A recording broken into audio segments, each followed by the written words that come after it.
Session 3 was about critical minerals, their financeability, and why they're important to the energy transition and to energy and industry as a whole.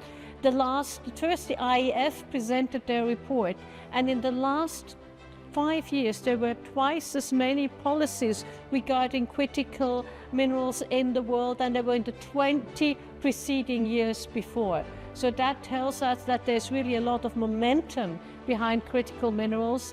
There is also quite a few supply bottlenecks, and it was about the minerals, but also the refining of the minerals, and where China has a very strong position with 60 up to 91% of depending on the mineral, being refined in China.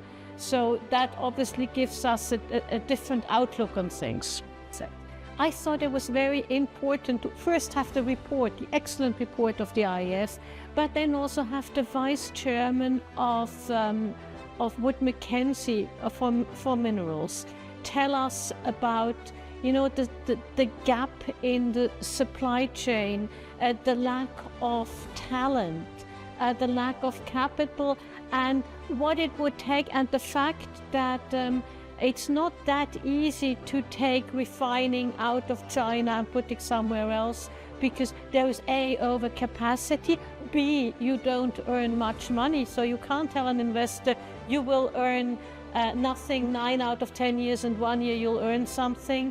And then there are the environmental concerns. So I think he highlighted very much just how complex it was.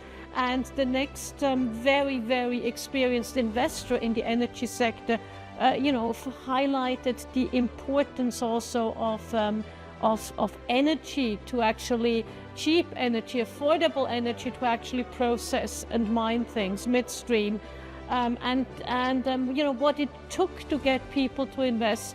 We then had sort of more technical presentations on geospatial surveys and what they could do on tokenization, AI, and blockchain, and how that could help mobilize capital, and obviously on the next generation of batteries. So it was really a whole spectrum, and it went from very macro, with Julian Kettle, the vice chairman of Wood Mackenzie for minerals, to very micro, which is the next level of batteries. Well, I think it's extremely important, and I think especially in this critical mineral space it is important, because the world is becoming so polarized between various countries, and various countries not being happy with, let's say, processing capability being in China, and